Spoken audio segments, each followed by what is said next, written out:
Hello, everybody, and welcome to the Friday evening, Saturday morning for me, Naked and Famous Denim Day live stream here.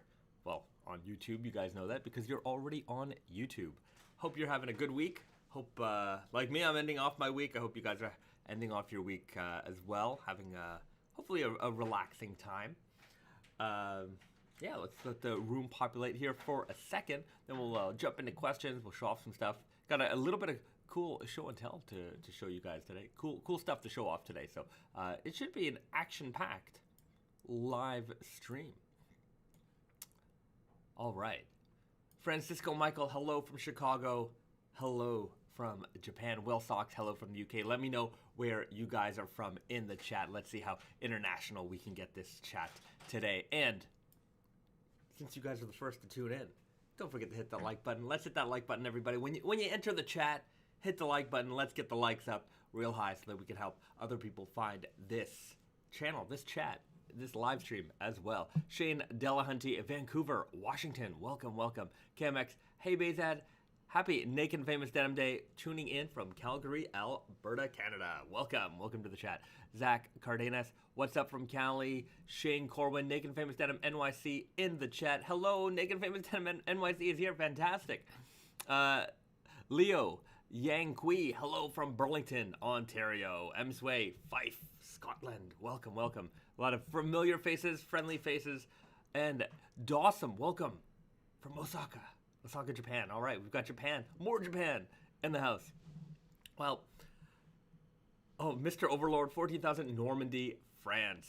Fantastic. It's a lot of the regulars in here, and welcome to all the newcomers in the chat as well. Todd Hackett, hello from Philly. BD, Welland, Ontario. Fossil Draws, hello from New York. Happy Naked and Famous Denim Day. Vitali, hello from Colorado.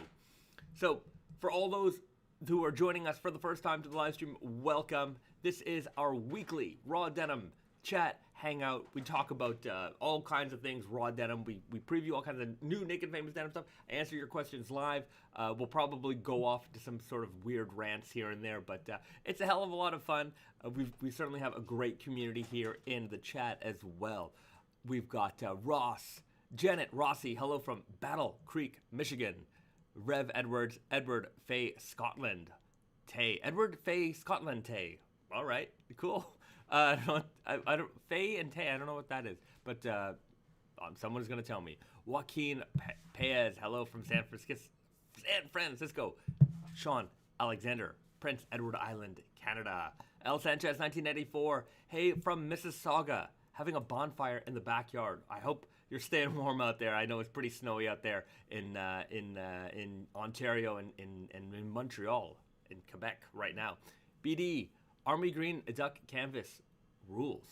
Well, thank you very much. I hope you're enjoying them. Looks like we've got a wild Risa joining the chat here today. All right, Risa's hopping in. Yeah, that's it.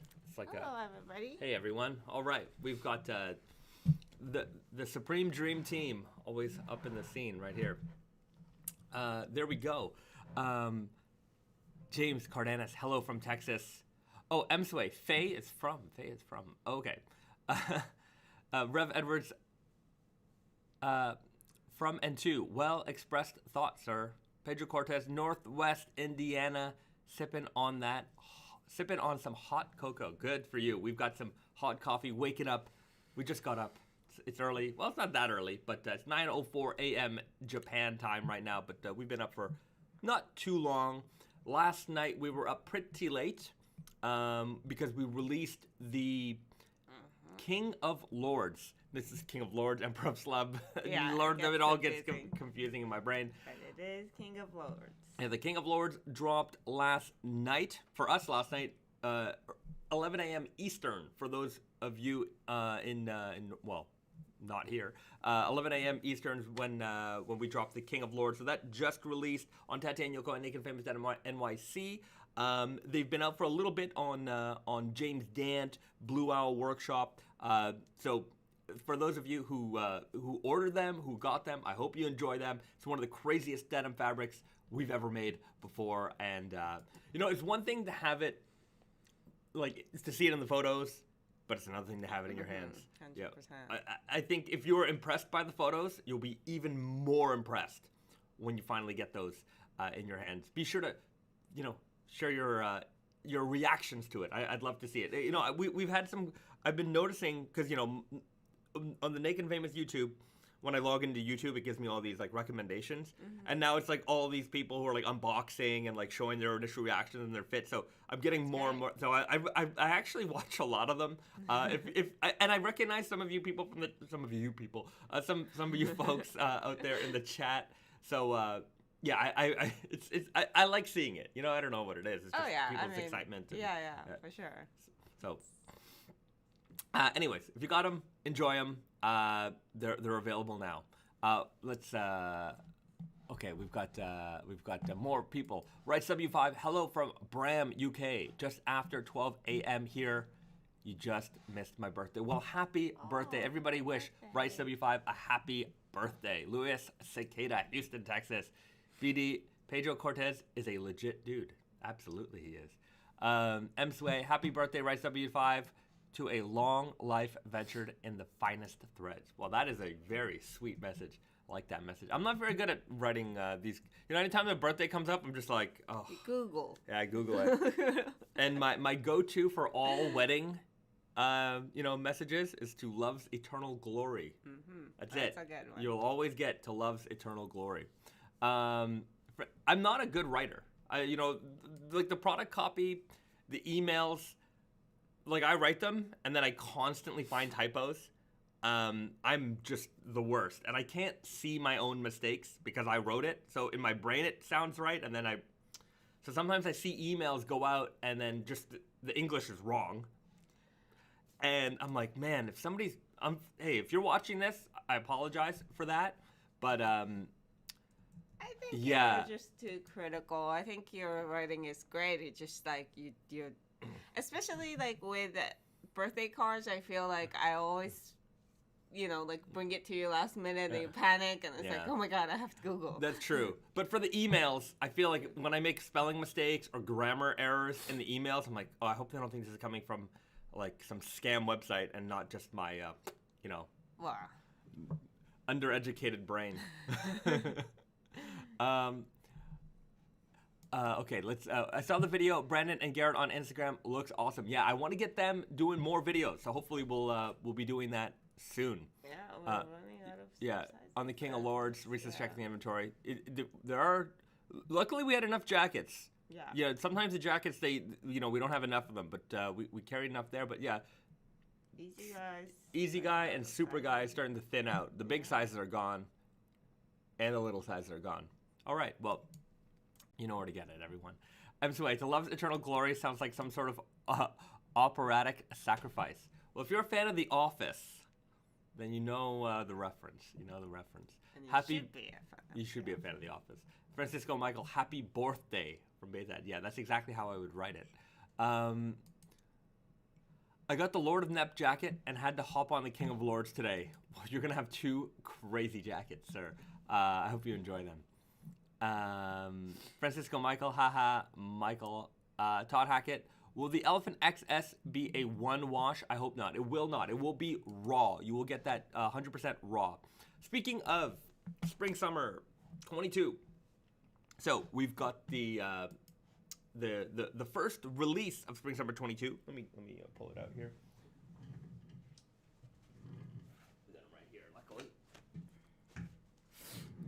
Thread on that one, but that's okay. So Chinese New Year comes out next Friday. Like, you can get a good idea that we got the Water Tiger Chinese New Year denim. This is the 12.5 ounce short slub denim. This is the same Chinese New Year fabric we've been running for a couple of seasons now. This is the last chance to get it. Once we're done, like Water Tiger is the last year for next spring summer 23. We'll be changing it up. So if you're a fan of this fabric, this is your last opportunity to get it. And one of my favorite, I love this Selvedge ID. Look at that. Gold and red Selvedge ID. So this is coming out next Friday. I also mentioned that, I think I mentioned in a live stream before, that, if you want an older leather patch from something that we've released in the past, you can let us know. I'm gonna get Tate and Yoko to do a post on the available leather patches, and then we can switch it out. So if you're not a water tiger, or if you're not a tiger, even if you're not a tiger, you can get them anyways if you like it. But we're not checking your birthday. But we have monkey, rat, a bird, the chicken, the rooster. Yeah. Monkey, rooster, rat. No, dog. I think we definitely did a rat. We did the metal dog, rat. pig, rat, cow. This one. Water tiger. Yeah. Okay. That's the order. All right. Well, we'll check on the availability of the leather patches. We'll let you know. So if you want to get, you want that patch replaced with something else, we can definitely do that for you. And then the next Spring Summer 22 release is the new Rainbow Core. So we've got it right here. The Rainbow Core has been, I mean, it's one of the most requested core color faders that we've ever had. Now, this is gonna fade with some beautiful colors underneath. We did a little scratch test there for you to show it off. This will be coming out on the 28th. So Chinese New Year, 21st. New Rainbow Core on the 28th. You can check out that bright colored Selvedge ID right there. And then for February, it's going to be a little bit of a dry spell for releases. We have a lot of core replenishment coming in, but the next batch of Spring Summer 22 items will probably come out in March. So we just got a production schedule update. It's a lot of core. We had some delays with fabric delivery. I'm sure you guys have heard it in the news and things like that. So there are just shipping delays globally, and that's kind of causing some backlog for us. I mean, it caused some backlog at the end of Fall Winter 22 with the collection. That's why the King of Lords and the Harvest Selvedge only came out now in January. So we're feeling a little bit of that coming into the new year. So March, April, you're going to see a lot more of the Spring Summer collection coming out then. M. Kim, God bless you, Risa. Thank you. God bless you. All right. Kim M. also asked, does cuffing your jeans help your fades develop? Does it help? I don't know if it helps. It creates its own fade. Yeah. And then also, I feel like you get, like, the crease lines, like... Yeah. Like, really prominent. Sometimes you make you create a hole because of the crease right. lines. So where the fold happens on the jean... So on something like this, come on, like right here, usually around the back. Yeah, you have some jeans like that. Good example of that. So you'll usually start to wear the back part of this out. Another interesting aspect of cuffing your jeans is while the rest of the leg will fade, because this is kind of protected behind, you don't get as much fading behind here. So you get you get its own, kind of cuff fade contrast, so to speak. If you're cuffing and they're kind of stacking, you'll get, some kind of crease fades that are happening, and you'll notice it a little bit more on the inside, but the contrast won't be as deep as the outside part of the jeans. Yeah, Risa's got a good example. Contrast, but yeah, like I was cuffing it here. And then so it starts to wear through. Yeah. So it's not the greatest example, but no, it's a perfect example. Yeah. Yeah. So you get that kind of fuzzy kind of rip starting to happen because you're starting to break through the warp yarns, and then the weft yarns you can see it through, and that's kind of it's still holding it together. It's just the warp has broken through. So there you have it. And you get like a lot of crap in the. Yeah, you can use it as a pocket actually. I've heard stories that cowboys used to keep their cigarettes or whatever. Yeah. I'm like, okay. You could probably hide a little bit of your things that you don't want. Yeah. To find out. So, you can use it as another pocket. Oh, right. Carl West writes, I'm going back to some other brand. You need to stick to the basics. Non-slubby, neppy denim that's heavyweight and soaks itself. Non-slubby, neppy denim that's heavyweight and soaks for it. I don't understand what you're saying. We need to stick to the basics. We have a ton of basics. You know, I do find that criticism sometimes is very funny. You know, sometimes we'll put out, you know, an unusual pair of jeans. And say, oh, it's another gimmick or, you know, whatever it is. There's always some kind of criticism. And it's like, okay, so there's the one jean that you might not like. It's not for you. Okay, fine. So that means everything that we do is now invalid, despite the fact that we have like, I don't know, like 18 core models of really solid, classic, basic items. And it's like, I'm just gonna say, I'm gonna rant a little bit here. I love ranting. I'm sure you guys like my rants. Okay, we've got indigo selvage, left-hand twill, natural indigo, dirty fade.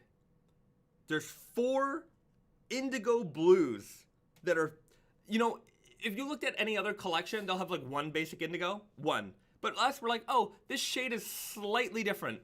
Run it. Not only run it, but we have them in stock.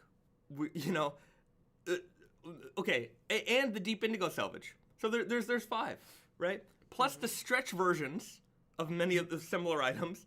So if you can't find something with us, I don't think it's us. That's just my opinion. If you can't find a basic indigo jean from us that or if you think that we don't make classics, I don't think you're looking. I think you're just, I don't like this, and that's my opinion. Fine, it's fair to have. You don't have to like everything we make. You don't. Yeah. But also having all that basics all the time, it's a little boring, and that's why we do the seasonals, and we realize that it like we sometimes go a little crazy, we can go and 8. I think that's interesting. But we fully understand that's not like for everybody. Yeah, but some of those things are also, they're kind of just to flex our power, right? In the sense that like, oh, you think, you know, there's sometimes like, oh, this is the slubbiest. So that I'm like, no. Let me show you what can be done, right? Oh, you like heavyweight denim? Okay, no problem. We'll make it the heaviest denim in the world. And not just once, twice, every time. Every time. Slub? Oh, you like slub? No problem. Let us show, you know, there's this idea that, you know, this is the best slub brand. I'm like, no. Let me flex on you guys. Let me just flex a little bit on you and show you what we can do. And so what do? We put out King of Lords, King of Slub, Emperor of Slub, Lord of Nep. Come at me. Whatever you can do, we can do better. That's it. I'm going to put it out there. I'm very cocky in that regard. Right. There's no brand in the world that can do what we can do consistently at the price point that we can do. We can put out 12 fabrics a season while some people are trying to spin around and put out one. Oh, we have one new jean coming out this year. Very good. You must have worked very hard on that. Sorry, that's my cockiness coming out. You really, I forget who made that comment, but you really pulled it out of me. We release about 30 fabrics a year. Yeah. So, I mean, some of it is not for you. A lot of it is just very basic, actually. Yeah. And then there's a lot of classic in there. Yeah. But sometimes I get the criticism, and I'm like, it's not us. It's you. Sorry. But look, I'm glad you're here in the chat, and I hope I can convince you otherwise. But well, I mean, it's not like you have to be exclusive with Naked and No. Famous. You could always, you know, venture out or in or whatever. Right. I love denim. You know, that's my whole thing. I love denim. Doesn't matter if it's from us or from anybody else. I can appreciate good denim for what it is. But my problem is when I get like these unfair criticisms of like, oh, you don't do enough heavyweight denim. I'm like, what do you want? You get the elephant every year. We do heavyweights. We got a 16-ounce natural cotton denim coming out in the summer. A 16-ounce slubby natural? Come on. Don't tell me we don't do enough heavyweight. Okay? Yeah. But also the reason we do a lot of heavyweights seasonally is because we know that certain things are not for everybody. Yeah. If we want black ones, this is not a summer jean, typically. Like 99% of the denim world would be like, that's insane, that's crazy, you guys are nuts. And we're like, yeah, we're nuts. Because in the same collection, we'll put this guy out, the 16-ounce slubby, raw cotton slub, coming out this spring, summer. And then we'll put out the Ultra Tech denim, which is the lightest, most durable, rigid denim out there. So it's like, guys, we got something for everyone. All right, let's get into the comments. I won't go too nuts here. NNF has pushed other brands to develop their fabrics. LOL. There's no question about it. Even I'm also just gonna take credit for this. Look at the way they name their fabrics. There's a lot of Naked and Famous copycatting going out there. Tons of it. Okay? They don't have the creativity level though. They see what we've done and they're like, oh, let's do that. Cool. Fine, no problem. That's the way things work. We're all inspired by each other. But the naming structure is my favorite. When I see somebody who's very clearly trying to make it sound like a Naked and Famous jean with the way they title their products. Back in the day, it was all numbers. Everything was a number, right? Yeah. Here's the 174 XYZ whatever. And here's the 112 J fabric. You can't remember any of this stuff. Some people can, but just the way we name stuff. Our pocket flashers graphics. Keep trying, guys. You know what? Here's the thing. It's a compliment. It is, and it also pushes us even further. Because when you come, we come back. No problem. It's a fun little game here. But I assure you, you will not out creatively us. That's not even a real sentence. But out-create us. Out-create us. You just won't. Good try, though. It's a good game. All right. Preacher Bahzad is the mood. That's it. Indeed. Brian C. Keep trying, guys. LOL. Wine and Dyed South Park collab progers. Wine and Dyed South Park. I don't know. South Park would be fun. I think somebody mentioned the wine dyed. Oh. Go ahead. Huh? Jim the Fat Dog says any wine dyed jeans in the make. We've done it a few years ago. That could come back. That was a very nice jean. Yeah. All right, let's just scroll up a little bit. Janet Rossi, I cheated on Naked and Famous with unbranded brand when I'm feeling naughty. Dude, I don't know if you know, but unbranded is also our brand. I think he knows. Oh, okay. I don't know. Some people don't know. Some people are like, right. Yeah, Naked and Famous is ours. The unbranded brand is ours. They both are made and developed, designed by us.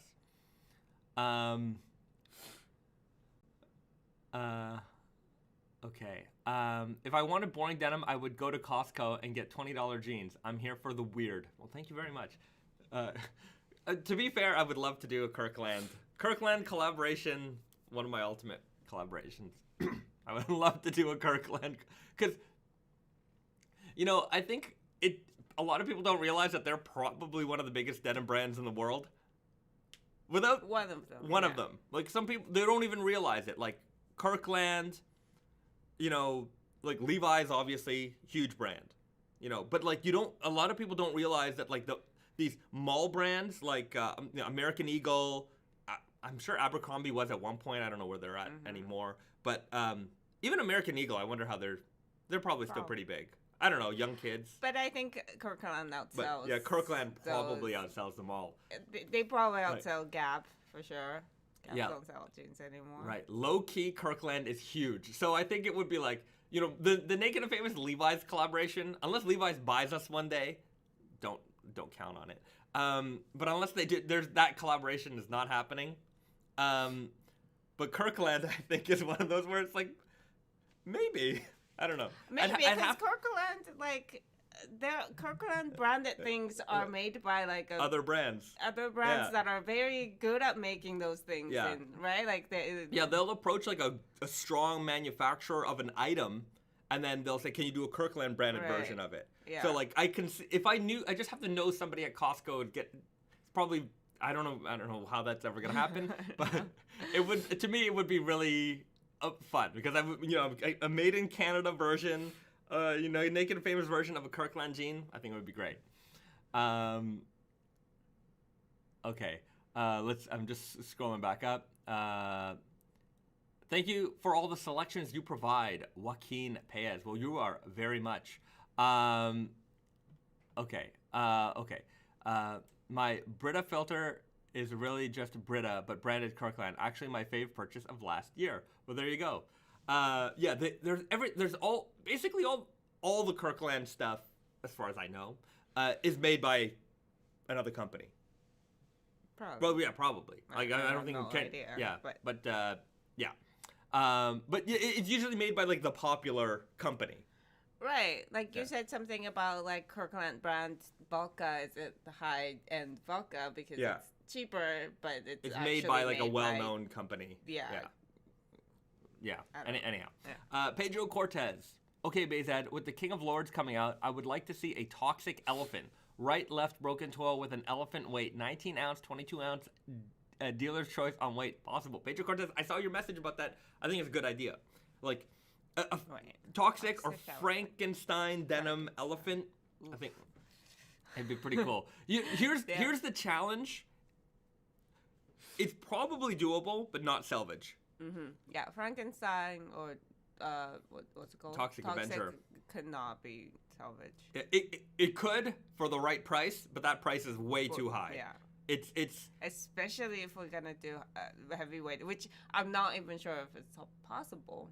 Right, it might be. The thing about like denim, like the reason why we can come up with like all kinds of direction, all kinds of crazy fabric that are the best of whatever, is because we work with multiple mills. We work with people who are good at certain things, people who are good at other things, and that's why we can, sometimes like just those mills don't combine themselves to make. Some mills can't do heavyweight. Some mills can't do like crazy slub. So like we are certainly picking from the best of like the capabilities of each mill. Yeah. So like Kirkland would. Yeah.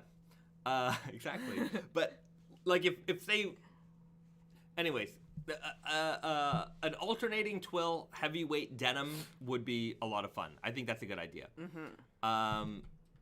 The Toxic Avenger denim, I think it was like 14 and a half ounce. So it was heavy, but not like super heavy.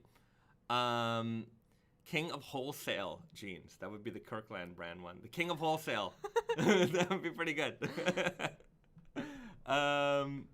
BD, baby elephant. Same toughness, and feel, but 10 to 12 ounces. Elephants have such unique fades. I think the unique fades come from the fact that it's super thick. So a baby elephant is just regular denim. Yeah. I don't know if that would work out the same way. Yeah. But I mean, we could do like like heavy, but with thin yarns, or the other way. Thick right. yarns, like loose weave. I don't know. Interesting. Cancel window. Neko. Yeah, that's our cat. I really wish some jeans would be available without the back pocket embroidery. I am an office professional and I can't wear many awesome pairs. Well, Francisco Michael, Matrix without back pocket embroidery. Nightmare on Elm Street will have back pocket embroidery, although it's not. I can show it. It's not too in your face. I mean, it's just maybe. But for JoJo's, I guess we can talk. We should talk about JoJo. Anyway, this is Nightmare on Elm Street denim coming soon. That's the embroidery. For JoJo's, boy, did we work on a lot of JoJo's this week. Yeah. Like, we've. I think we're at the point like where we're done the planning. We could talk about some of the details. Are we done the planning? Well, we know what we're gonna do. Right. We just haven't put it all together yet. Right, but we haven't gotten the approval. Yeah. We still have to get the approval. So like right now, this is planning, and then it has to go to approval, and then once approval gives us the okay, then we can move forward. So right now we're just like last week I had a talk with them just with going over ideas. Everything sounded good on paper, but the way these things work is like you have to submit all your. You basically have to put out a plan, and we have like drawings, I guess. Anyways, there's a that shows like here's where all these images are gonna go. Here's all the details that's gonna happen on the jeans, and then they're gonna go back to their team, and then they have to go back. So like we're dealing with like the North American office, and they have to get everything approved through the Japan office. So that's gonna take probably longer than we would like it to take. But so in Japan, they're gonna look at it, and then they're gonna analyze it with a fine-tooth comb. Because the way these things work sometimes is like they'll literally tell us like move that over like an inch, right? And then you got to do it, and then you got to resubmit it, and it takes time for the approval to happen again. So what our plan was, and this didn't pan out, but we spent hours on it. Hours.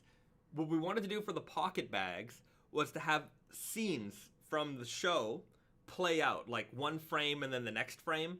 Kind of like what we did with the Friday the 13th pocket bags. It was just one scene, and one side had a Jason in the back. Yeah, and the other side had the swimmer. So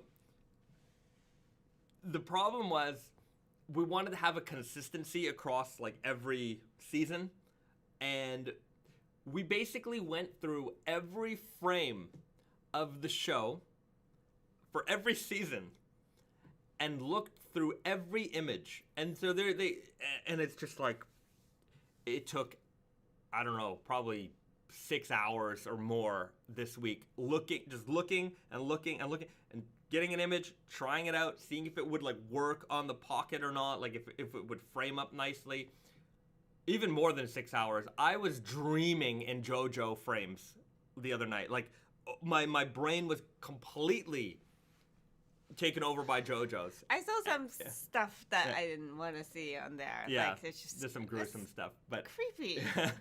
But so what we did, because we couldn't find a consistency with all of that, we found a couple that worked, but then when you'd have it as a collection, you kind of want everything not to be exactly the same, but to have the similar kind of detail, a consistent detail. So basically, that plan got pushed aside, and then we're gonna have portraits of the character with their stand behind them, printed in. The idea is to have it printed in color. We'll see. All this stuff has to go through approval. So we'll have like a beautiful portrait, kind of juxtaposing stand and character. So hopefully we'll get that approved. And then aside from that, we'll have animation cell image for the leather patch. We're gonna have a custom button. So each character's kind of insignia will be on a custom made button for the top waistband. We're gonna have to do new colors for the hardware as well. So there's gonna be like some brass ones. So this is all in concept right now. And then the fabrics we're gonna. All I can say is for Jotaro, this is the plan. This is not for sure yet, but the plan is heavyweight slubby black. Heavyweight slubby black. So if you guys know anything about our heavyweight slubby black denim history, and I'm not talking about trunks, there's a very popular heavyweight slubby black denim that we've done that might come back as the Jotaro denim. So I think that'll be perfect. Have I told? Did I tell everybody what the plan was last week or not? I don't remember if I did or if I'm. I'm not. So. Yeah, I'm not good at keeping secrets usually. Usually I spill the beans on everything. I mean, it could be new people. Yeah. All right, let's go over some of the questions that come in.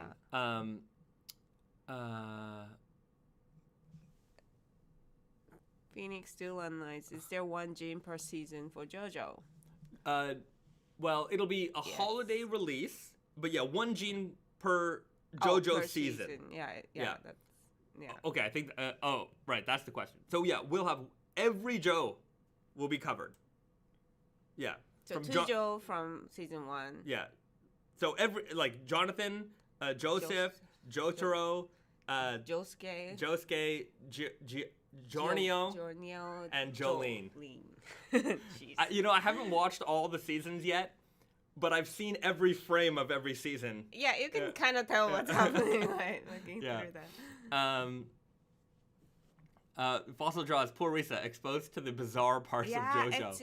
There's some scenes that are like insanely creepy, and it's a still. Yeah. So it's like, if it's in the animation, I might have not like really noticed, but it's right. gross. But yeah, we've been working very hard on it. It's coming together. It's looking nice. Pedro Cortez, I think he's talking about Akuma. No. Akuma and Trunks, same fabric, different Selvedge ID. There's a different one. There's a different heavyweight black. Slubby, if you remember. If I would like to have a black denim... Kingsley Mack writes, if I would like to have a black denim for working at the office, what would you suggest? Black Cobra? Solid black Selvedge. Yeah. Black Cobra, Black Power Stretch. Black Cobra is the best of both worlds. You've got the stretch and you got the Selvedge. And if you're at the office all day, you're sitting down, you want to be a little bit more comfortable, I guess. I wore the solid black Selvedge, and I still wear them. That was what I wore last year for the Indigo Invitational. I mean, I sat in them all day, every day. I don't mind wearing the 100% cotton. That's okay with me. So that would be another great option. Electric Bamboo Glue 2. What do you guys think of the music references in JoJo? I actually like them. So there's a lot of...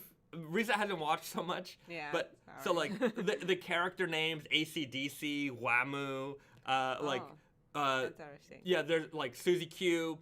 I like even the music in, like, they have like Savage Garden as like the Truly Madly.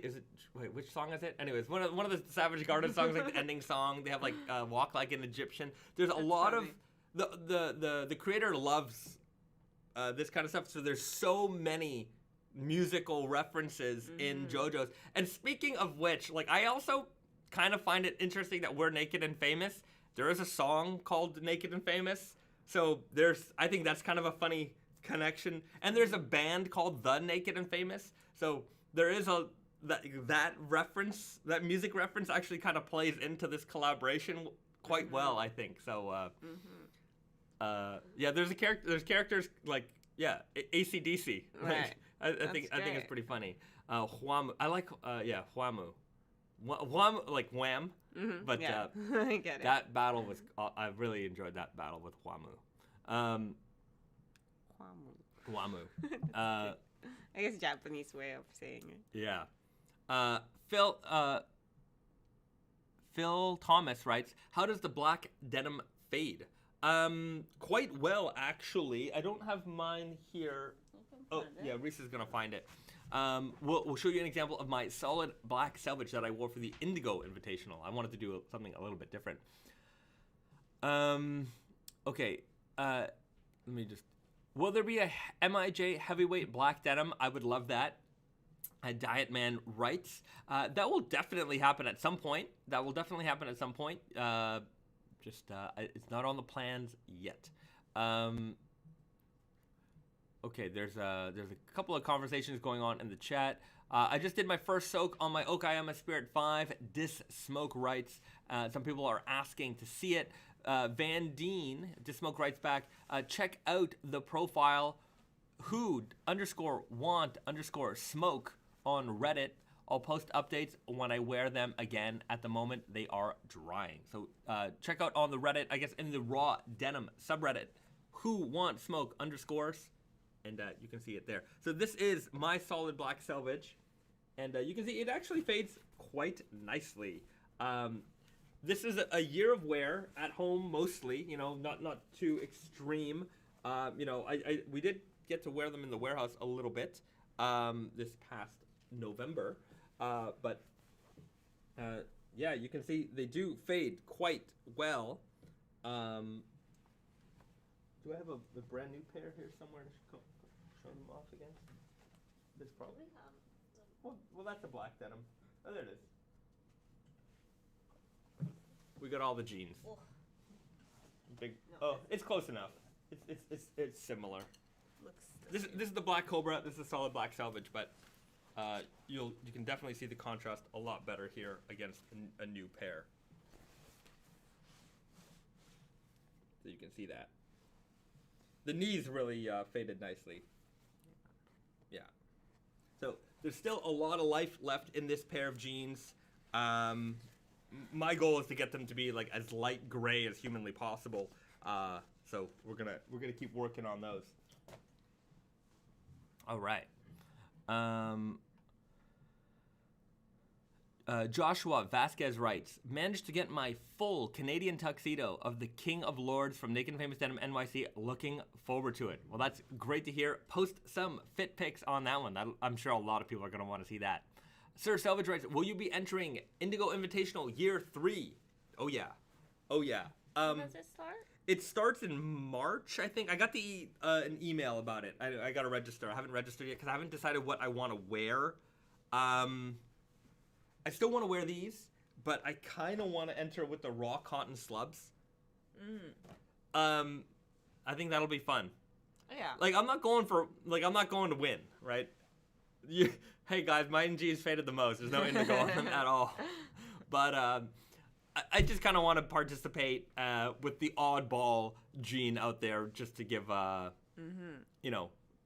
perspective on other types of denim that can be faded or patina. There's no fading happening there. It's all just gonna get stained to death. All right. J Hawk, what is your favorite fit? I wear Easy Guy the most, just because I feel comfortable in them. Right now, I'm wearing a pair of Strong Guys. Yeah, I guess. Looser fits. I like the looser fits. I put on a lot of weight in the last while, so I feel comfortable in it because I also wear looser tops to cover my. No, but I mean the trend was the skinny for a long time, and then it's a little oversized, looser, relaxed fits now. So. I mean, it's just you're just fashionable. Maybe, but I also just wear more relaxed clothing now, just because I gotta. Yeah. It hides. It's just my imperfections. The age. Yeah, I'm getting to dad age. I'm not a dad, but I'm getting to dad age, so I'm starting to dress more like a dad. Francisco Michael, cover the dad bod. That's exactly it. Yeah. Msway, I'm going to slide down Mount Everest in a pair of jeans for the fades. Please don't do that. Cancel window. How high should the cuffs be on a Strong Guy? That's up to you. I've seen people do super chunky ones. I'm not cuffing at all. I just, raw hem them. Sorry to show you my stinky feet. In my face. In your face. Sorry about that. But there's no right or wrong. You could do it really small. You could do it really thick. Whatever works for you, man. It depends on your shoes and a lot of things. It depends on your style, I think. L. Sanchez, 1984. Were the overalls you guys made a one-time production? Nope. Oh, they'll be back in stock soon. It's just the solid black Selvedge and the left-hand 12 have been sold out for a while. So but it should be coming back in February. I think. Phil Thomas.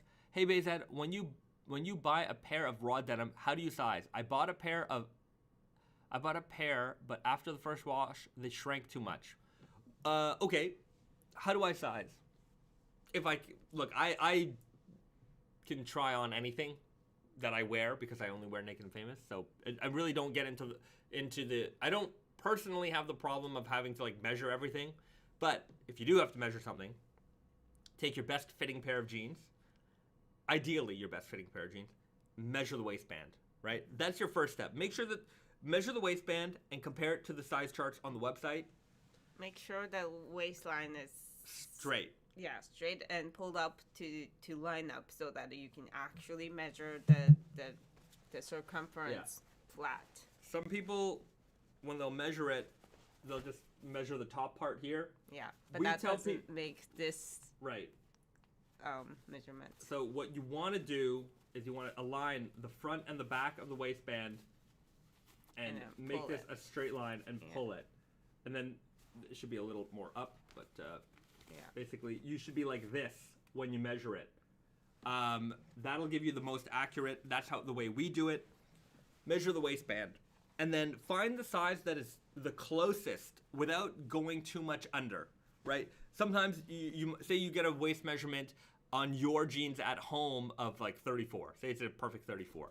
And you see on the website a 33 and a half, don't get the 33 and a half waist measurement. Get the 33. Like if anything, go a little bit bigger, right? You want the breathing room. Some people like they want to think that the jeans are going to stretch out.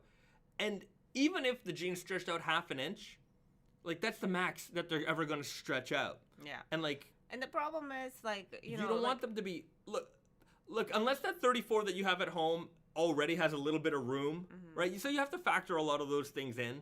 But I don't like telling people to get a size a little bit smaller and then wait for it to stretch out, because sometimes it doesn't stretch out the way you need. If you get them a little bit bigger, just a little bit bigger, at least they're gonna fit, they're gonna be comfortable. You're not gonna have any problems with that. And if you have to put on a belt, no problem. And if you're like most guys, you just grow into your jeans anyways. But that's my opinion there. It's even if it stretches out, it takes days of wear to stretch out like an inch or something. Like it's a big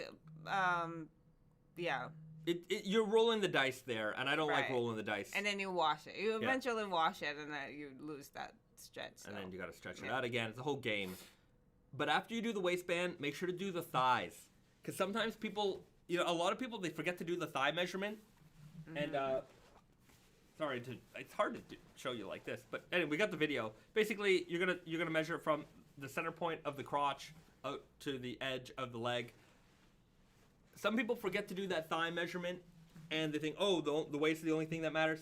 Some people got big thighs, and if you can't get your jeans over your legs, you can't get the waist. It doesn't matter what waist size they are. So,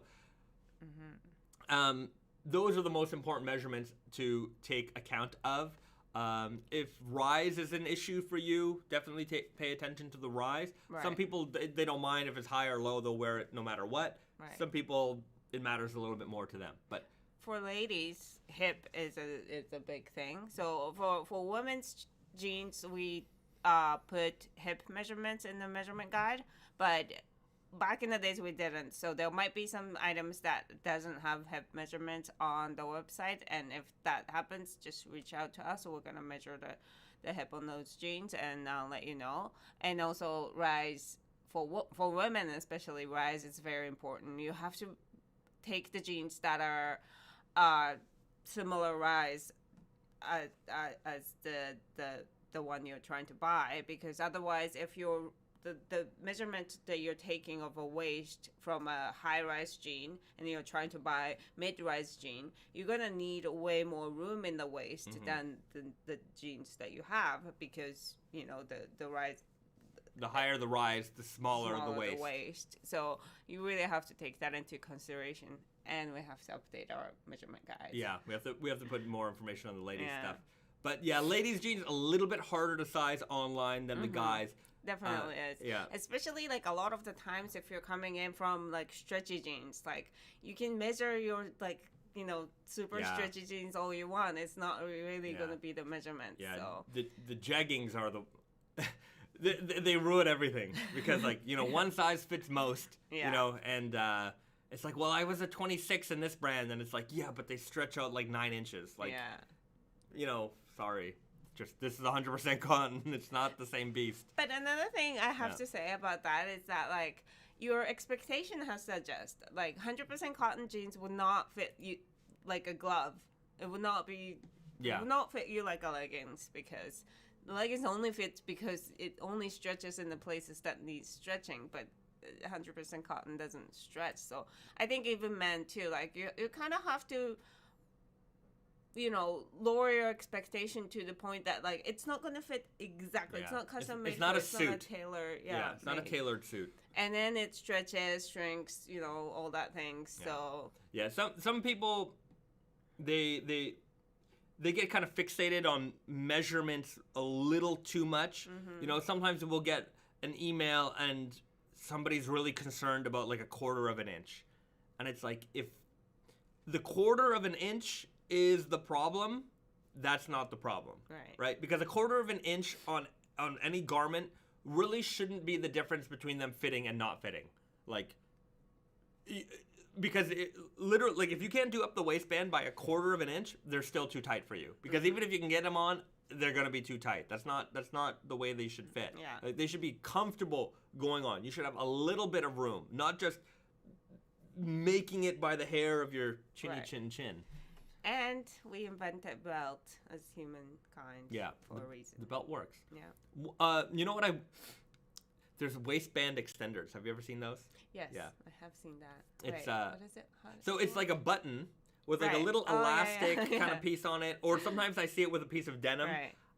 This actually, maybe we could sample one and make it, because this would actually save, like, sometimes you just need a little bit of extra room in that waist. Maybe you're like me and you've grown a little bit and that waistband gets a little tight. Everything else kind of still feels okay, but the waistband might feel a little bit tight. It's a piece that goes over your button, and then it has a button on it, and then you button your jeans to that button, so it gives you just a little bit of extra, like an inch maybe.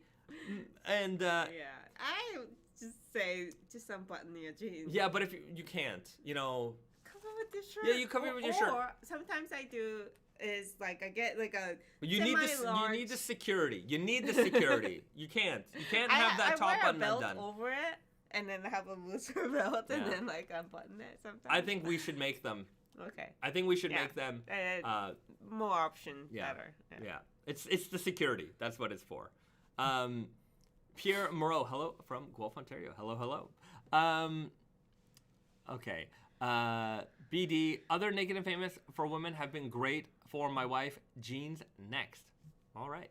There's the comment before that. Before my wife buys Naked and Famous jeans online, she plans to try on in store first. Her other Naked and Famous something. Okay, yeah. Oh, okay. Yeah. If you can get out to the store, if you can try them on in person, that's always the best. Phil Thomas writes, Noah has helped me out a lot in the New York City store about sizing. Noah, good old Noah. We miss him.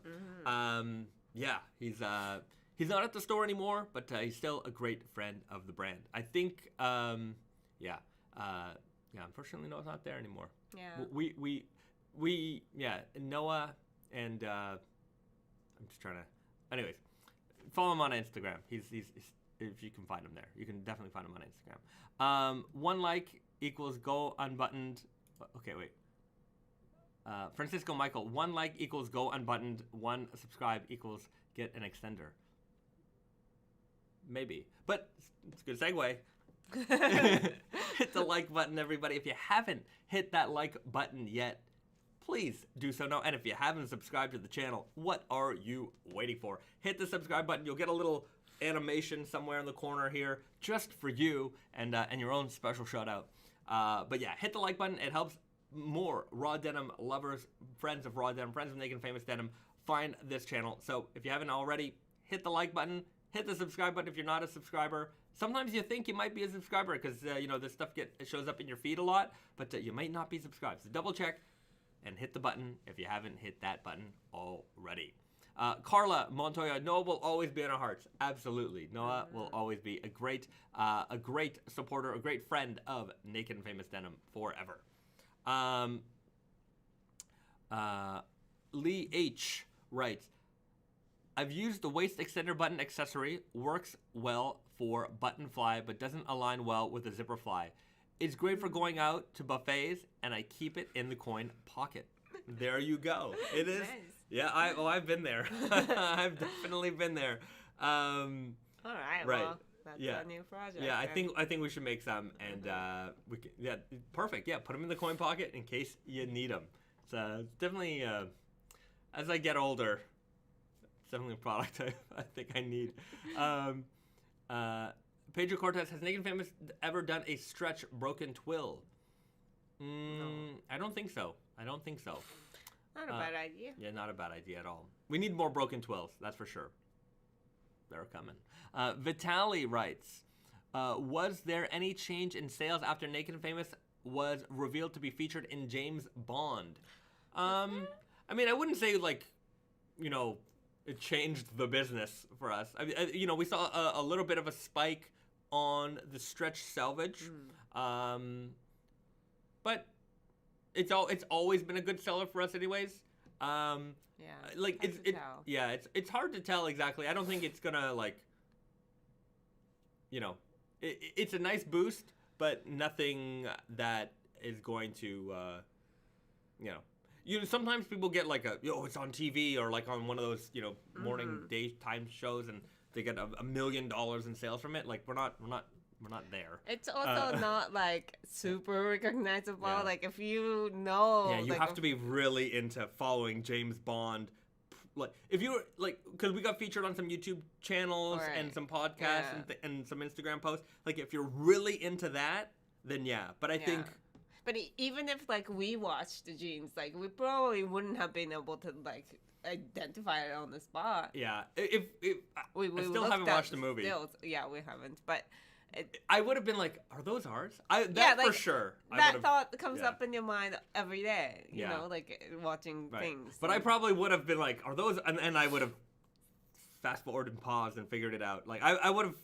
Yeah, but I wouldn't have known. I wouldn't have like without. What I'm saying is, it's different. Like if you have like a graphic tee that's recognizable, and people are gonna be like, "Oh, I want to buy that T-shirt." So you Google, you find it. That's not the same thing with jeans. Yeah, definitely not. Or at least like ours, without recognizable stuff. Yeah, like if we had like some kind of logo or insignia on the jean that was like stitching. Yeah. That maybe sometimes people let me go find those jeans, but like because ours are very basic, I think the 99% of the people who watch that movie might not have even considered that. It's not like in a lot of movies there's actual product placement where like the brand and the logo is very visible, and people might steer towards that, but yeah, for us, I think it's the James Bond devotee who discovered it because they're really into the types of product James Bond uses. But I also think that they used our jeans because there's no. Oh yeah, I watched the video. I definitely watched the video. I think there was a reconnection. Okay, hopefully we're okay.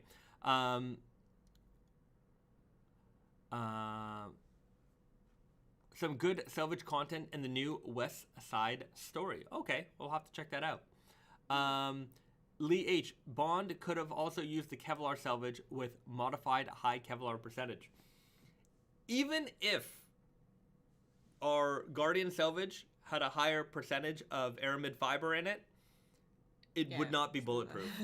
The way it's also not gonna make a difference. Yeah. Well, maybe like less holes. Yeah. Bulletproof vests work by layering up the aramid fiber.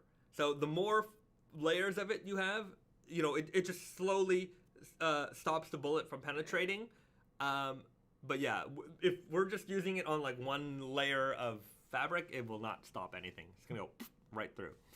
Don't shoot yourself in the legs. Not bulletproof jeans. Can you post a video on how to do basic repairs, please? Yes, at some point. At some point, we should do that. We've been saying that for like forever. 2 years. Carla Montoya, it could have been pretend bulletproof like the suit fabric in John Wick. Here's the problem with saying the very early Naked Famous Denim, we had a jean actually called bulletproof denim, which was made with the aramid fiber. And then we had big captions, don't shoot yourself in the leg. Like, I don't want to be responsible for nothing. Like, I don't want to be responsible for somebody's stupidity. So I don't want, hey, these are bulletproof. And nope, not us. I highly doubt that anybody thinks that. It just takes one dummy.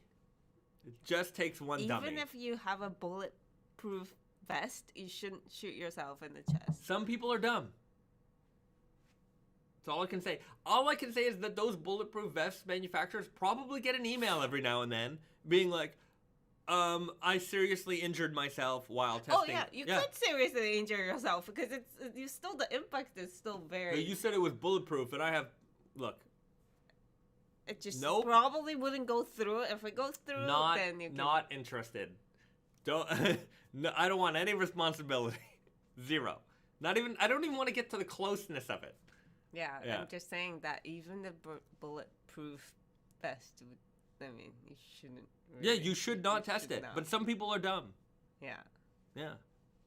They're gonna do it. You never underestimate someone's ability to do something wrong with your product. Right? I don't know. I mean, you're not responsible for all of it, but you have to mitigate it as much as humanly possible. Guardian, 40 ounce. Let's go for bulletproof. They're not gonna be bulletproof. They'll never be. To be fair though, if you're selling bulletproof vest and the bullet goes through, you're responsible. Some people sell. I've seen. They sell like safety bags that are supposed to be rip and tear and like slash proof for like keeping your belongings, and they all like what's that? There's this one YouTube channel I watch, Lockpicking Lawyer. And he just tears all these products apart. He's like, oh, this is a slash-proof bag. It says it's... And he just puts his knife in, like, through butter, and he cuts through it. It's like, literally, they sell it as this is a slash-proof bag for your belongings for safekeeping, Those should not be happening. People market their products all different kinds of ways. Yeah. But what I'm saying is that if you're selling it like that, then it shouldn't do that. It shouldn't. Yes, it shouldn't. Right, but... Somebody will buy it, and somebody will do something dumb with it. That's the problem. Like when it comes to safety stuff, like even when we made the firewall Selvedge, we used some fire-resistant material in it, but we did not call it fireproof. And we said the weft is, but the jeans are still made with cotton, and they will catch. Don't try it. We told you, right? This is not fire-resistant clothing. It has aspects of it, but it is not fire resistant. But somebody might make a stupid claim like that, and or they won't distinguish the claim. Like they might say, "Oh, it's made with fire resistant material," and it might be, but they didn't say that next sentence to point out that it is not fireproof. Though this is not safety rated or any of that stuff. So you got to be careful with what you say for sure. Are you actually going to produce 40-ounce denim? We already did produce 40-ounce denim. Now, making the 40-ounce jeans, that's the next step. So that's where we're at right now. I talked to Brandon yesterday. He told me that we got 2 more rolls of the fabric, and after the spring production, we're going to start getting into the 40-ounce production. So this year. And I'm fingers crossed. There's always production delays and things like that. But yeah. M-Sway. Yeah, and kryptonite locks aren't exactly that safe. Right. I mean, if you watch Lockpicking Lawyer, great YouTuber. He just opens locks all day long. And, like, he goes over the claims of these locks. And he's like, no. Like, oh, pick resistant, huh? Let me show you how not pick resistant this is. And then you'll get through, like, a lock in, like, 5 seconds. He's a very good lock picker. He's a locksmith. But, yeah. Francisco Michael, I would buy a 40-ounce denim blanket comforter for my bed. It's not going to be very comfortable. No. You want comfort when you're going to sleep. I'm late. What did I miss? I don't know. You're going to have to watch part of the replay, man. we talked about... I went on a good rant earlier, that's for sure. When's the next $98 sale? Loveland Kumar writes, when will Easter is probably the next time we will have a sale. But if you subscribe to the Naked Famous Denim newsletter or the Tate and Yoko newsletter, every week we have a sale for just the newsletter subscribers. We send you to a secret link. It's actually the same link every week. You can check it every Wednesday if you want. But the items in that collection are different every week, and there's always something on sale. So definitely check that out. Be a subscriber to our email newsletter. We only announced that sale there. It's called the 24-hour special. Luis Mendoza writes, nothing is safe from the lock-picking lawyer. No, he's amazing. M-Sway, do you remember Primitive Technology? Remember the Primitive Technology channel? The guy who built like a hut and like a house? Yeah. That channel was amazing. He's not doing it anymore? I don't think he's done a post in a while. Maybe he's working on a primitive condominium or something. He's been busy. But yeah. Or maybe he actually went primitive technology and no technology at all. Right. Maybe he's doing it on. He's got rocks. He's drawing. He's chiseling it out. Okay. Mr. Overlord, 14,000. I would really love for you to make flannel shirts with a different fabric or design inside the sleeves that would be revealed when I cuff my sleeves up. That could be interesting, like something on the inside here. Like Paul Smith used to do that. I used to buy a lot of Paul Smith shirts when I worked in suits, and what I loved about it was like they would have the pinup girls on the inside of the cuffs, and that was a great detail. I remember like selling suits and showing that to customers and being like, "Hey, check this out," and they're like, "Oh wow, that's cool." I'm like, that was a good detail. Well, we have the blanket lined. Coming up. Yeah. And I don't know what we did with men's tops wise, but I know that for women's jacket we did like the cuffing details and colors, so like you can see the blanket line just like peek through. Right. Well, we will have the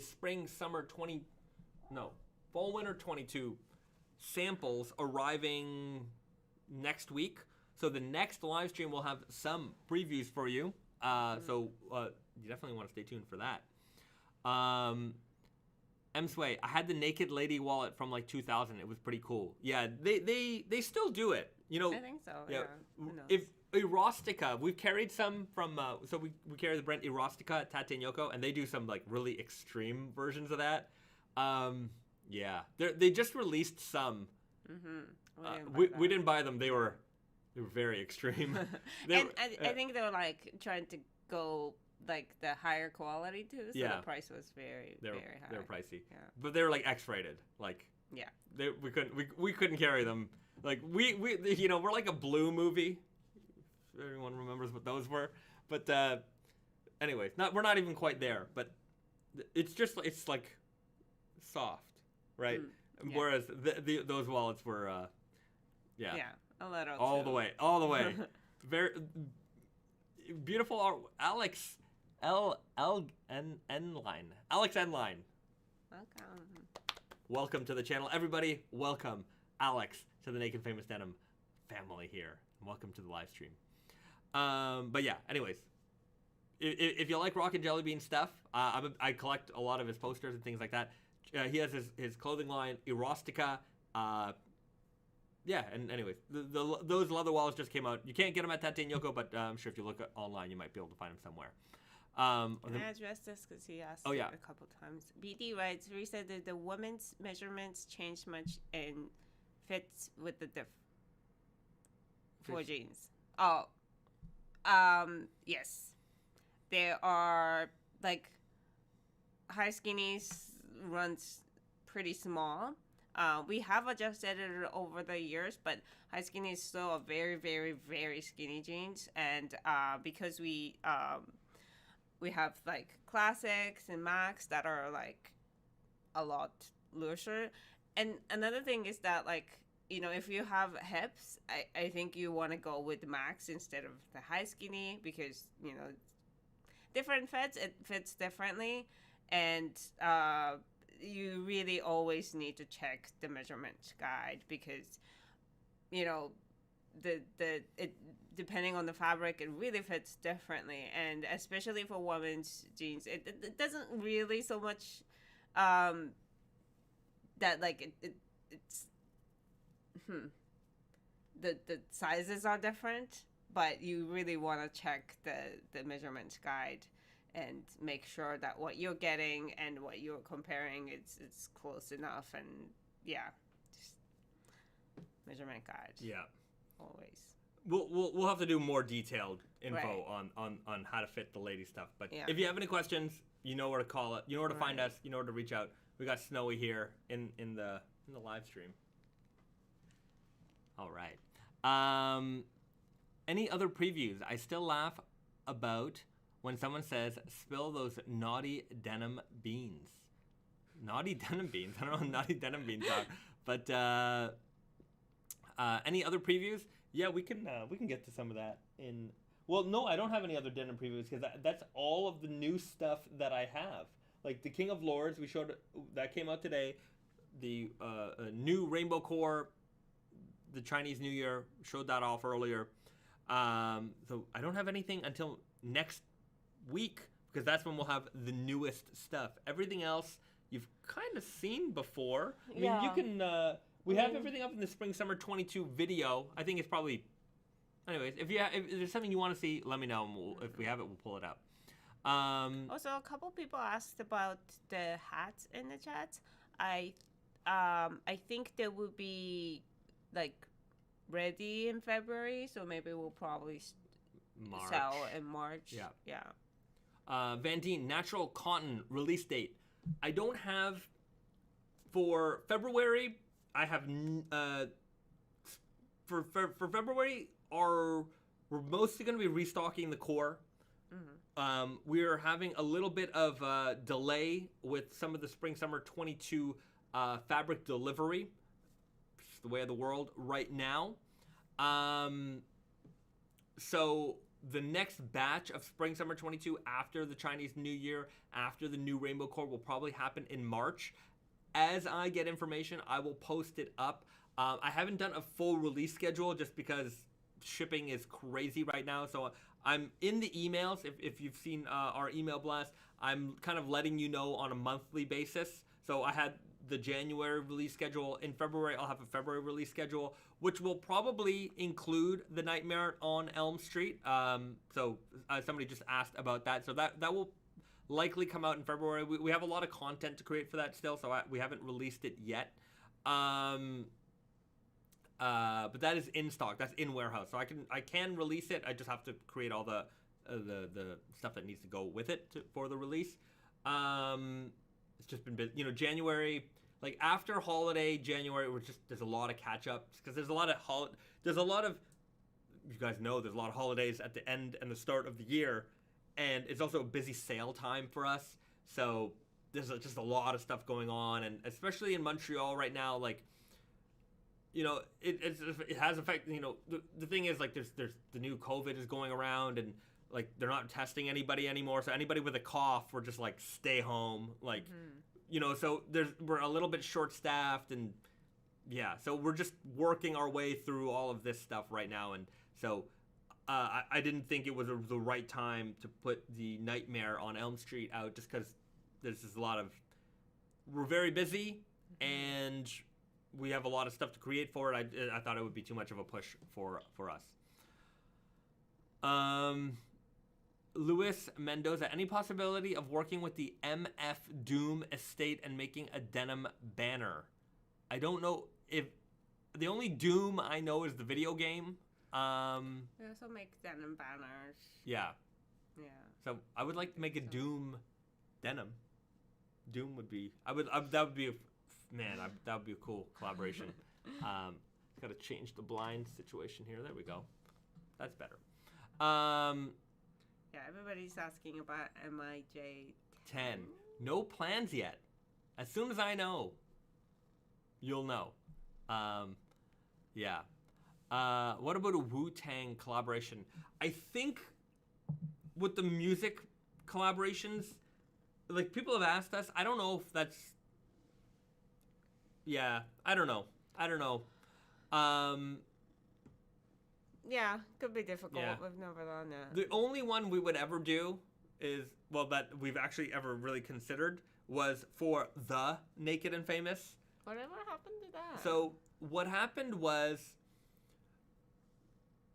right before March 2020. So like leading, I was talking to their manager. I'm assuming it was their manager. They told me they were a manager. Just through email, and they were just wondering if we could work on some kind of project together. And I was like, if we're going to do it with any band, it might as well be a band that has the same name as us. They're the Naked and Famous, and we're Naked and Famous Denim. So there is a difference. But, Brandon was going to California because he was going to do an event at American Rag, and the manager was based in California. So he was going to take a meeting with them to just talk. And then, the world shut down. So that event never happened, and that meeting never happened, and then that was kind of it. Mm-hmm. So it never materialized further than that. But yeah, we'll see. I doubt. I'm very low percentage confident that it's gonna happen. I'm not gonna say never, but very low percentage. I'd like to see a UFC times Naked and Famous Denim. What would that look like? I love MMA, and octagon weaves. Octagon weave, it's octagon weave denim. That'd be kind of funny. But Ariel Helwani, he's a big MMA commentator. He's actually friends with Brandon. They're good friends. I met him once at I didn't know who he was, but we were talking MMA a lot, and I'm like, oh, this guy knows his stuff. This is a long time ago. I met him one time, but he went to school with Brandon. They're chummy. Wu-Tang denim. That could be kind of cool. Like, yeah, I don't know what that would be. Yeah. A lot of the music stuff. It's the music, but I would incorporate like the kung fu movie kind of themes. That would be cool, right? I think it's more like a fit with the music. 'Cause, you're basically like just trying to get like the vibe of the musician. Right. Like that era of hip hop is really baggy jeans. Man, I remember wearing jeans that big. If you release like a Wu-Tang Clan denim and super guy, it's just not gonna be it's not right. Right. It doesn't feel right. Yeah. Emiv, Ariel looks like he would like Naked and Famous. Yeah, I wonder if he probably does. I don't know. he might own some of our jeans. It's Brandon's. He's Brandon's buddy. Yeah. Khabib denim would have to be the best denim to exist. Maybe. Khabib. How do you say his last name? I don't remember. It's a long Russian last name. I'm a big Fedor. I'm a big Pride FC guy. I have so many Pride DVDs. Like, Pride FC was my jam. I loved Pride Fighting Championships. But yeah. Nate Diaz denim would have some blood fades in it. Yeah, I don't know. I don't know. Let's not. It would be very difficult to do that. Richard Meza, Pride was the best. So there's something about stomps and soccer kicks to the head on a downed opponent that was insane. Yeah, Pride was incredible. I'm going to mock up X-Men Naked and Famous just for the lulz. Do it. That would be a lot of that'd be fun to see. But yeah, I would love. That's when we talked about that last week. But I think every live stream divulges into future fantasy booking collaborations. It's our favorite topic. Yeah. Amiv, I went to Pride FC in Vegas in 2006. That is amazing. It was what was his name? Nick Diaz versus Gomi. What was his first name? He lost, but Gomi lost. I think it was his first loss. Just MMA talk. Okay. Takanori Gomi. That was a great fight. Gomi, I think it got overruled because I guess they found weed in Diaz's system. But that was an incredible fight because Gomi seemed to be winning the entire time, just beating dude's face was messed up afterwards. Then he got him in a crazy choke at the end. I do remember that fight. That was an incredible fight. That Pride FC, the first one, and it was the only American show they ever had. Diaz was high that fight. Yeah, that's what happened. Awesome fight. See, It's weird how much I remember the Gogo Pilata choke at the end. That's it. Yeah, that was crazy. Anyways, very very memorable event. What about a slubby color core? Yeah. So I think that could happen, but I wonder how we'd have to test it. Well, I mean, I'm sure it's just that You might see some of the, I wonder how consistent the dye would be to cover up the color of the core. But realistically, the biggest problem there is probably the lot. It would have to be a colored, like, reactive dyed colored slub yarns. Yeah. If it's regular yarns, you can find it. We don't have to custom make it every single time. Right. It's doable. Yeah. But yeah, it's might take some time. Yeah. More MMA talk. Nick Diaz talked trash the entire time too. I saw a post-fight interview with him, and I maybe I'm remembering it right or wrong, but I think he talked about something like usually the winner doesn't have a face like me, because his face he was beat up that night. Yeah. Anyways, can you do a mid-heavyweight denim shirt? Can you do a mid-heavyweight denim? Like, what would that look like to you? Like, a 10 ounce is a heavy denim shirt, which we did. Which we have. Yeah. We have it in the work shirt. But yeah, I mean, if we want like a real denim, like 12 ounce in the shirt, it gets. I mean, it's like wearing a denim jacket. Yeah, like a work shirt could work, just like the 10 ounce. It's more like a jacket. It's like a you're gonna have to, yeah. You're gonna have to wear something underneath. Yeah, but it's like an actual button-up shirt and like a 14-ounce denim. You don't actually want that. Right. Yeah, you don't want that. Jayhawk, how would you style a kimono shirt, or is it intended for home use? You can wear it, man. I sometimes will wear them with over a hoodie. So like I'll take a hoodie like this, I'll wear the kimono shirt over it, no problem. Just a t-shirt underneath. Right. You could even wear a collared shirt. Collared shirt. Yep. Too. There's a lot of different ways you can do that.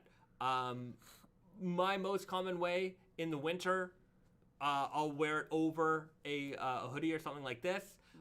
In the summer, just with a t-shirt and wear it open. But it's a great layering piece. Sometimes you can triple layer it. So like you've got the t-shirt, you got the kimono shirt, and then you got another jacket on top. Yeah. So it's very versatile in that respect. MSway, a natural indigo denim shirt would be the absolute perfect article of clothing.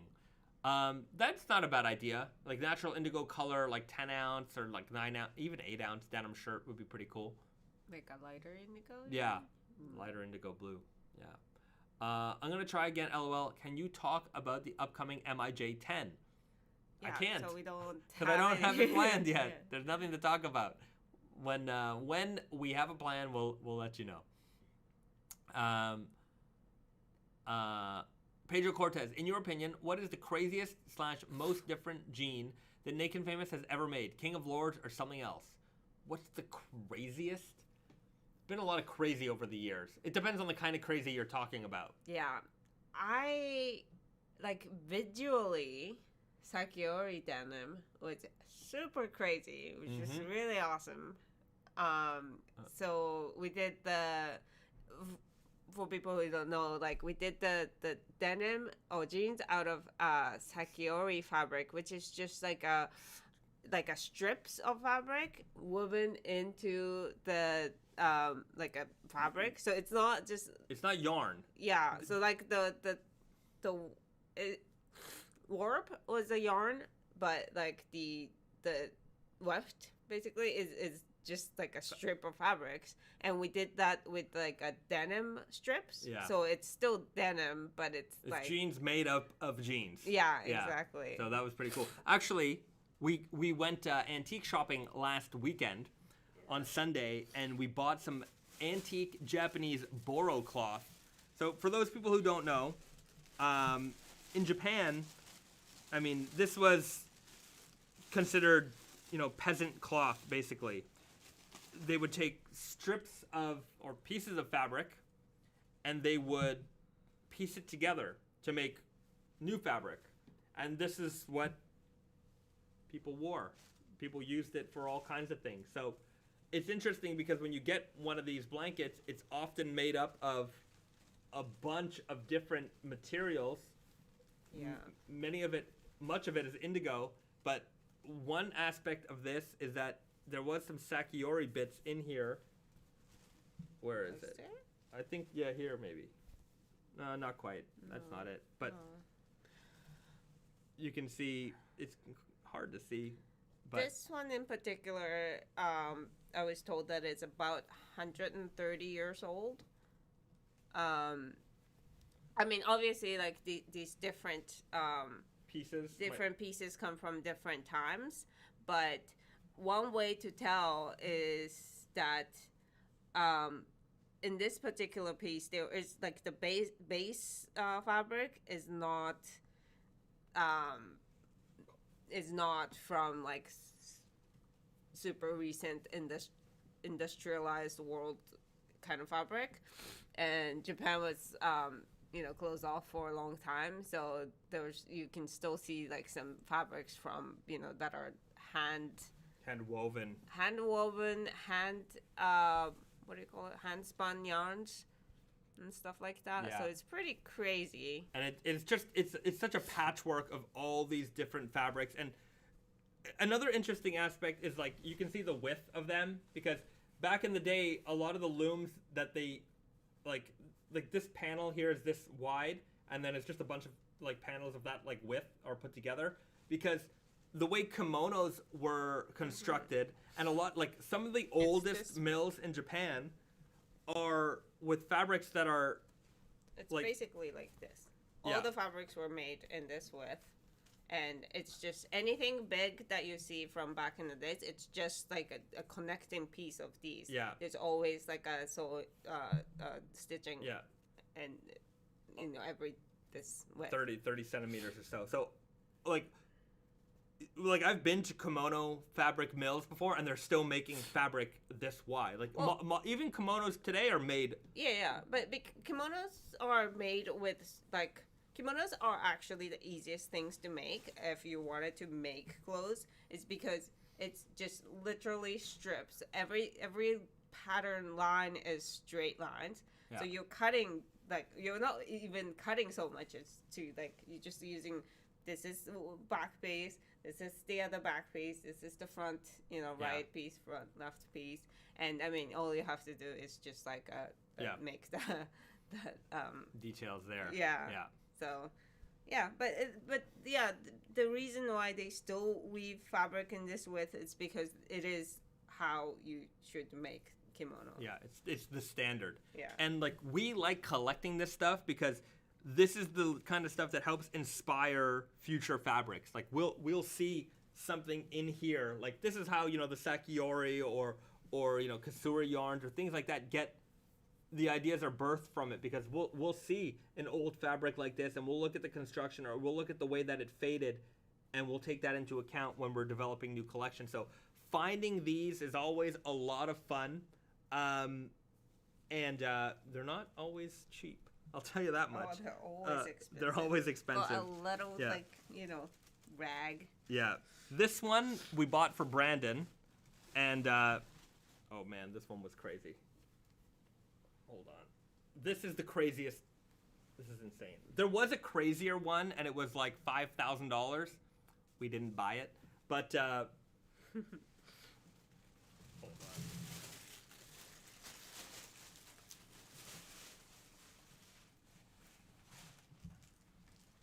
It's pretty big. It has this phoenix on the inside. How old was this one? What was the guy telling us? I don't know. I think I wrote it down. I probably should have. But yeah, quite amazing here. Sorry if you can't see it all. I'm trying to hold it up, and I got Snowy on my lap, and he's not getting off. A lot of wows, gorgeous, 5K, but 120 to 30-year-old. 120 to 130. Yeah. So let's take another. Look at that one. So yeah, very. I mean, sorry, it's live stream me holding things up. It's not exactly the most. Could have been. I mean, this year's 2022, so it could have been like from late 1800s. Right. Turn of the century. Yeah. So, a lot of wows. Where do you find these Boro pieces? So, a couple of different places. There's like a antique market that we go to, and there's often sellers for this kind of stuff. In Kyoto, we've gone Boro fabric hunting, basically just hitting up like every antique store we can find. We've been to fabric auctions before. That was a lot of fun. But yeah, so there. If you come to Japan, if you're looking for it, you can find it. Yeah. Yeah. So the $5,000 piece that we saw was, first of all, it was humongous. It was 6 meters long. Something like that. Yeah. And it was 250 years old. Yeah. 250-year-old. And it had like a tiger on it. Yeah. Indigo. It's like a, what do you call it? Like a banner, like a flag. Flag. Yeah. And then I guess the reason why, because like I was like, that cannot be 250-year-old. It's a natural, cotton fabric. Yeah. It doesn't last that long. Yeah. And then he was like, well, it was in the shrine. Like it was like, it wasn't used or anything. It was just like put on the wall or, whatever, pole in the shrine inside for like the longest times. And that's why it survived that long. And it was in great shape. Yeah. And I can kind of see why it's $5,000. Yeah, like if I had the money, like if I had the disposable money for that, it's one of those. That's an antique. That's a relic. I feel like that's something that needs to be like auctioned. Yeah, it's worth more than $5,000. Probably. It was gorgeous. Yeah. If it's actually 250-year-old. Yeah. I mean, I have no idea. Have you seen sashiko pieces? Oh yeah, there's like we actually bought one. Is that natural indigo? There's a lot of natural indigo stuff. If you ever come to Japan, you want to find this stuff, hit us up. We'll help you find it. Do you look for patterns outside of Japan also? I wouldn't. I mean, we've certainly looked. We look at everything, but we tend to focus here. This is a sashiko. It's called a furushiki. Furushiki, yeah. So this is like cloth used to wrap up maybe bento boxes or things like that. Or clothes. I mean, this is too big for bento boxes. But it's a bag basically from. Old people didn't have handbags. They just carried things. They would use this and they would tie it up. So whatever you'd have is in the inside. You would fold it up and tie it up, and you carried it. So in like when I was in school, we have like uniforms for the PE class, and we used furoshiki. It's a little smaller than that to carry those. So this is a cotton indigo fabric, and then this is all sashiko woven in. Yeah. So it's quite beautiful. I really like these because like this is something we can wall mount and have it like a nice display somewhere. Yeah. But yeah, if you'll notice the King of Lords product photos that we have on Instagram. Oh yeah. It was on top of this. Yeah. Anyways, it was a great day. We haven't been to that market in a long time, and we got to see a lot of things. Yeah. And bought a lot of blankets. Yeah. Natural indigo deodorant, gorgeous. I'm afraid I just blew myself. Yeah, very good. Arrested Development. Yeah. Do you look for patterns outside of Japan? I covered that one. But yeah, beautiful antiques. We had a great time, and yeah, this type of stuff is going to help inspire future collections. We're fabric nerds, through and through. And it's kind of funny because somebody might look at this stuff and be like, it's just a bunch of rags. It is old Yeah, rags. I mean, it is, but it's beautiful. Yeah. And you know, the amazing thing is like all these like patchworks and all that. Like it really shows the character of the person who put it together. There were like crazy pattern ones, like that. All the fabrics are like crazy patterns, and like there's things like this where like it's mostly solid colors and then just kind of have accent with little patterns. Vitaly, it would be interesting to see something inspired by Indian patterns or fabrics. Turmeric dyed stuff we actually have a turmeric dyed thing here, but no question. I think there's a lot to be considered from other cultures, especially like India, because they're very good with the dyeing. This is turmeric and indigo. These are like... There's a turmeric indigo blend. So like there's a lot of like green cast, like greenish pieces, and there were like... It's green because it's blue and yellow from turmeric. There you have it. Yeah, it's beautiful. Can the King of Lords be hemmed? By the place I was going... Can the King of Lords be hemmed?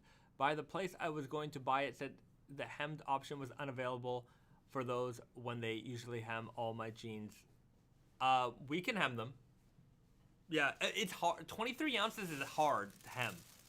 We could do it. But I can imagine why some people don't want to do it. Here's why. Because if that wrecks their machine, then they've wrecked their machine. And, especially if they're on the union special, they don't want to wreck that. They don't want to pay for the repair costs for that. So they'd rather not do it. And I can understand that completely. But yeah, if you're not too concerned with chain stitch, just get a single needle and you should be good to go. Okay. All right, that was show and tell. Let's get into snack time because we got something really fun today. Nice. What's the best Naked and Famous fit for a guy with junk in the trunk? Easy Guy. Easy Guy is the way to go there for sure. Okay. We've got something a little bit different today. It's just... Disinfectant our hands because these blankets are old and dusty. It's very dusty. Yeah, so let's make sure we're cleaned up for that. Okay. Stephen Lee, I've heard of needles shattering on that thickness of Selvedge. Oh yeah. Oh yeah. Connor Dougherty, sorry if I'm screwing that up. Still any news on any anime collabs? JoJo's. We talked about JoJo's earlier today. So yeah, the JoJo's collab is coming. And we were just basically finishing up our final details for the plan that we will submit to the JoJo team, and that's where we're at with it right now. Did you read that? Huh? Natural indigo soap. We actually have some. We found it. It's pretty amazing. It smells really nice. We actually found some. But yeah, well, we'll have to show that off another time. Yeah. Connor Dougherty. No way. Yes way, sir. So yeah, JoJo's is confirmed. We are working on it right now. It's all in the planning phases at the moment. That's why you got to tune into these live streams because we give you all this background information. So yeah, more JoJo info to come soon. Next week, we're basically going to be submitting to them for approval, and then once it's approved, we'll continue on the project. Just hopped on, so I missed it, but I'm about to start the final season. It's growing on me so much. Well, I'm glad you're enjoying it. I think you'll enjoy the collection once it comes out. All right. Best style for thick thighs. Easy guy. Easy guy, strong guy. All right. Okay, Risa, you got to explain what this is. Okay, so this is like kind of like, it's not Ritz, but it kind of looks like Ritz crackers with wasabi and Parmesan cheese. So they have that like cheese sandwich. Yeah, so I guess that's with Parmesan cheese and with wasabi. Wasabi. Okay. All right. Well, they come boxed like this, and little bags on the inside. So there's like probably 3 or 4 crackers in there. Any plans for anything Boro from Naked Famous? I mean, Boro is something that... Yeah, you have to... I mean, you could make it, obviously, but it's a lot of work. As you repair your jeans, you're you're doing Boro. That's what it is. You know, you're doing patchwork stuff. So I encourage you to patch up your jeans when you can and when they need repair. Doing okay there? There you go. There you go. Oh, it's okay. the tiny ones. They're like Ritz Bits. Yeah. Oh. Yeah. Okay. BD writes, I got the UB201 and my wife said it made me look like I have a butt. Finally, meat in the seat. All right, enjoy the jeans. All right, there we go. A Parmesan wasabi cracker sandwich. Sando. All right, let's give it a try.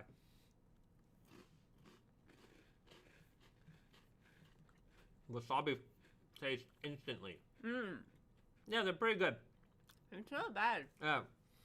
It gives you that, like, sinus clearing wasabi taste pretty right away. Yeah, I could dig these.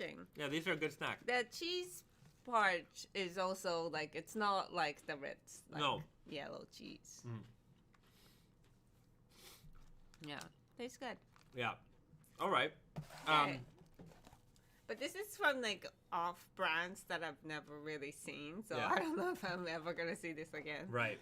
This is, anyways, good snack. Not the most exciting snack time today. No, sorry. Yeah, you know, we've really been, like, looking, right? But I think the weird snack train, like, either we're not so excited by it anymore, or they're not coming out. But, like, it's been... I think they're both. I think that for a while, it was, like, going too wild, and people are just kind of, you know, turned off by it, maybe. Right. Maybe. But, yeah, we're like, literally, it's, like, whenever we go to the grocery store, we go out, we're looking for snacks. So, this was the most interesting thing we found. They're not bad, but they're not the weird... It's not weird. It's not weird, yeah, we gotta find some weird stuff. Yeah. Shipping delays impacting snack time?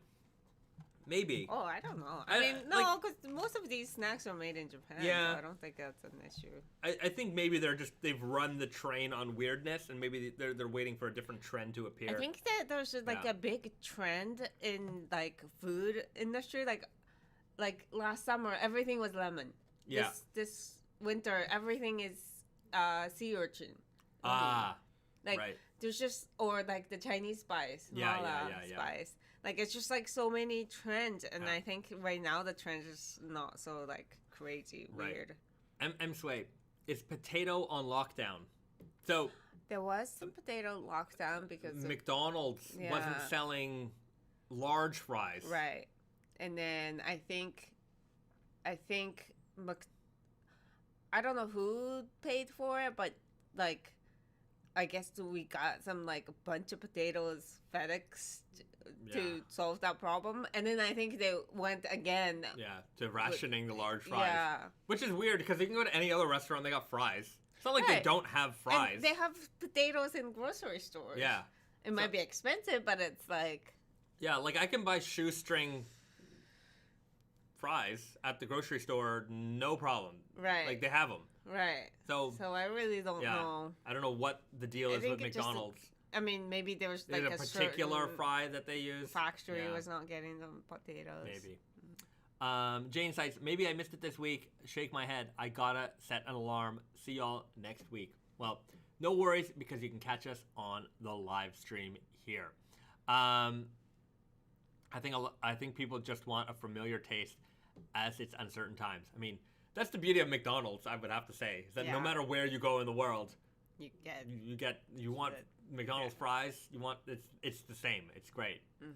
Potato famine sounds terrible. Yeah, I don't get it. But anyways, I've not had. It's not affected me in any way. Yeah. Yeah. Have you ever tried miracle fruit? What's a miracle? Don't know what miracle fruit is. But you know what? Maybe next week we'll get some fancy fruit. All yeah, right. we can go and buy some expensive fruit and show you guys what it's all about. Or cake, you know, like there's some crazy cakes. That's it. Maybe we gotta find cake. I gotta lose weight. I gotta lose weight. It's not gonna work. Side of sweet corn at McDonald's. They do have corn here at McDonald's. Mm-hmm. Yeah, not everywhere they has don't that. Have that? Not in Canada, I don't think so. Mm-hmm. But yeah, here you can get a little thing of corn. Yeah. Have you ever seen sukiyaki flavored chips? That would make a good snack. Joey D writes. I think I have seen it. Sukiyaki is not my favorite flavor. They have all kinds of like restaurant food flavored snacks. Yeah. Sukiyaki is just sweet. Yeah. It's good, but it's I mean. I really fancy a 5,000-pound mango in this way. Yeah. I wonder what the most expensive, at least $100 mangoes they would have there. Oh, I think. Like there's definitely $100 mangoes there. Oh, I easily. Probably will go to 200 Yeah. land easily, but I don't know what's the most expensive. Or a 10,000-pound melon. Would a melon get up to 10,000 pounds? I think it would. 10,000 pounds. How much is that? 20 grand US around, maybe. I don't know. I don't know what the conversion is. Yeah, I don't know about that, but it could go to high thousands. Yeah. If you follow us on our personal Instagrams, I'm Bahzad T.